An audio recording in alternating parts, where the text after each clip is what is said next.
that they can live in peace together.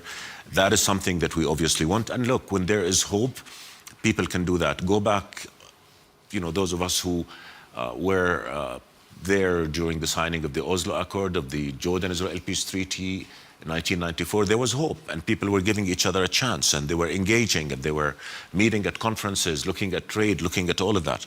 So I think it is possible. What we need to do is to restore hope, and I think that is on all of us, because we cannot just bury our heads in the sand. There is a tremendous amount of hatred and dehumanization that have taken place. Long term, that's going to hurt everybody. How do we unlock that? I think we cannot just leave it to time. We need action on the ground. We need to convince young people that yes, you can live in peace and security. Both of you can have your rights fulfilled. Palestinians will have their freedom, dignity, statehood. Israelis will feel secure, accepted and normalized with. And then I believe, I think we all believe that people, whether in Palestine, in Israel, in the US, in Europe, Africa, anywhere, they just want to live in dignity. They want to live in freedom. They want to put food on the table, have future for their kids. So I think we can do that, but it's going to take leadership. It doesn't help when leaders come out and just call the others human animals or dehumanize them to the extent beyond which you cannot come back. All wars will have to end, and I think any responsible leadership will have to think of when the war ends, how do we walk back from the narrative that we've instilled in people's hearts and minds? I think that's a challenge for all of us, and I think the only way to do it is to really restore hope and show people that there's a future in which they can live together with respect, with all their rights fulfilled, and that is something that we have to work on. Look, Hezbollah, I think there's a new era in Lebanon now. So many dynamics have changed. Now you have a president who's very well empowered. You have a prime minister who's forming a new government. You have a very assertive narrative by the leadership that the decision of war and peace is the exclusive domain of the government, that nobody should have arms outside the army and state institutions. It's going to be a process, but I think it can happen because so many things have changed. And again, the Lebanese people are, to the extent that we can all assess, are behind this new sort of beginning for Lebanon, and realities on the ground have changed. So that's something that we have to look at. Do you expect the Lebanese army to go back to the south? It is. They don't have the proper arms. Do you think that poor soldiers? We need, and I think there's been a lot of work even before the ceasefire was achieved on supporting the Lebanese army to the extent that it does its job, not just, by the way, in the south. Now they have to. They have all their borders. Well. I do know that there's a lot of really good thinking going on about this. In Jordan, we have one more question that I want to get to before our session. We have gone 45 minutes, not a half hour, and that's one that overarches all these other issues, and that is the tension between Iran and Israel and fundamentally the United States. So the question is, what evolution do you expect in relations between the new U.S. administration and Iran? We heard President Trump in his inauguration speech say he wants to be the president who ends wars and doesn't start new ones. At the same time, I've been hearing for weeks that there's been discussion between Israel and Trump's closest colleagues and Trump himself at Mar-a-Lago about the possibility of early Israeli action to strike at the Iranian nuclear program at a time of maximum Iranian vulnerability. So do people expect worsened relations, better relations, the same? And what I'm seeing is 53% believing relations will get worse. I think I probably would lean that way myself. Who has thoughts about this sort of fundamental fault line in the region with Iran and the West? Yes, Kathy.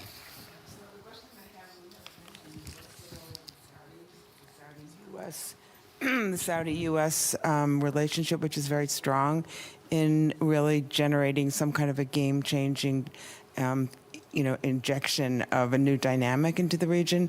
Because I think Martin has pointed out really well that there's an incredible vacuum in terms of governance, and the hatred, given the hatred that exists already, We already see symbolism of Hamas in the streets, over the past day or so.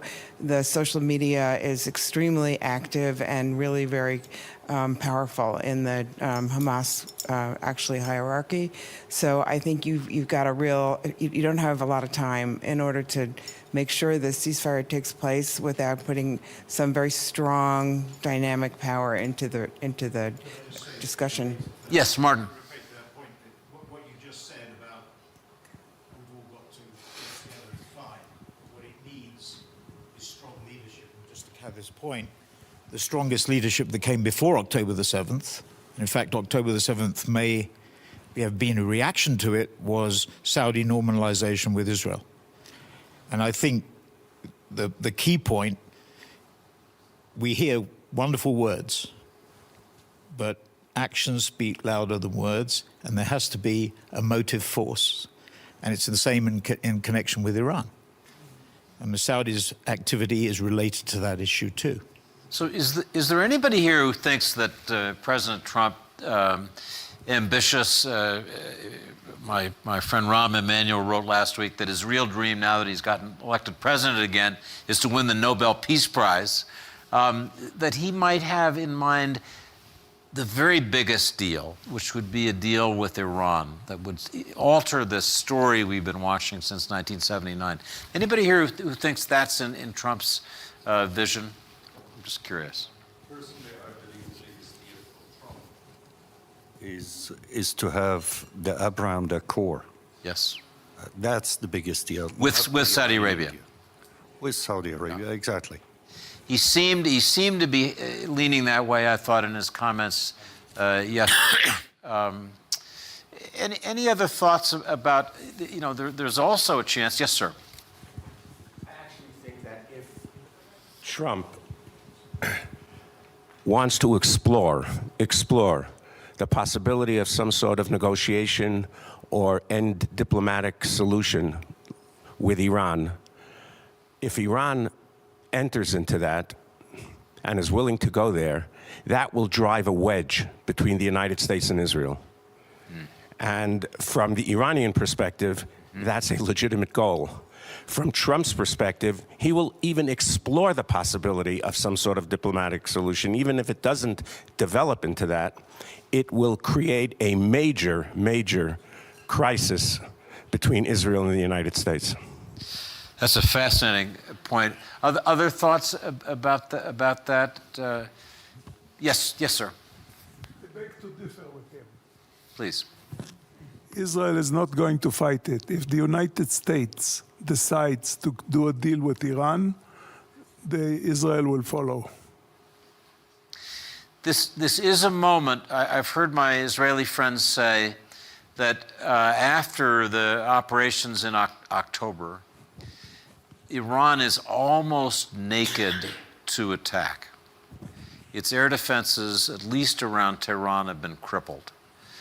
There will not be a moment like this. This window will be maybe 2 years. There won't be a moment like this again. So why not take advantage of it? That's how the argument goes. And I think that's why there's some anxiety that we're heading toward a possible period of direct Israeli-Iranian conflict aided by the United States. Ron Dermer visited Mar-a-Lago 3 times after the election, Ron Dermer being the closest advisor to Prime Minister Netanyahu. What did he go to talk about? Well, I have a guess. Saudi deal was part of it, but I think... That's what he went to talk about, not about... Israel does not have the ability to take out the Iranians' nuclear facilities. Only the United States has it. Do you think that's... So, okay, that's it. Any other comments before we go to Ayman? So I'm getting the end it. This is like like a hangman's noose. That means, Ayman, you have 1 minute before I get thrown out. We don't have enough time to go over such deep and complicated issues in 1 minute, but I would say the following is like, Saudi is playing a very key positive role in trying to bring about comprehensive peace to the region, not just in relation to Palestine-Israeli conflict, but also to the whole other dynamics in the region. And we work very, very closely together, and I think they will continue to play that positive and constructive role. The president said he wants to be a unifier and a peacemaker, President Trump, and we believe he could do what probably others couldn't have done in the past. He could bring about the peace that has eluded us for many decades now, and in us he has a partner because we are aligned that bringing about that comprehensive peace is in the interest of everybody. So we're willing to work. We're going to work with the new administration, offer solutions, be extremely positive, and hopefully President Trump will deliver what others could not deliver over decades of conflict. So, but we have to, all of us, engage and come together and again start from the end. What is it that we want that will bring about the comprehensive peace that we all deserve and need in our part of the region? So we need to have honest arguments, put everything on the table, and just see how we can move towards that. Look, with Iran, you know, we suffered a lot when Iran fired its missiles. I mean, a lot of them fell in Jordan. More Jordanians were hurt than Israelis actually in the last round of attacks because we're obviously we're the root there. So we have an interest in making sure this doesn't happen again. And I think to Iran, in all our engagements with them, we've been very, very unequivocal. Look, we all want to live in peace in the region on the basis of non-intervention in the affairs of other, in terms of respect for the other. And we told them to get there are real issues which we have to put on the table. You cannot just put it under the carpet and move forward. So we do have issues with Iran that need to be settled. But on Israel-Iran dimension, what I would say is what His Majesty has been saying for years now. If you solve the Palestinian-Israeli conflict, then what logic would Iran have to come and say, I want to pick a fight with Israel or have this and that with Israel? If you take the argument away from them, then the whole region is going to be looking at what Iran is doing, you know, in other parts of the world. And that argument will not be there anymore. So I think, again, it all comes back to solving the essential issue in the region, which is bringing about Palestinian-Israeli peace, and that would open the door for full peace in the region. That will benefit everybody. And I think status quo politics that prevailed for a long time before October 7 cannot come back again. I think, again, I say there is a tremendous opportunity now for us to move forward in the right direction, but it takes leadership, it takes solution, and I think we do need the very active role of the U.S. and other friends in Europe and elsewhere. That's a perfect way, I think, to end this session. I just make one brief comment in summary. I sense a split between our hearts and our heads.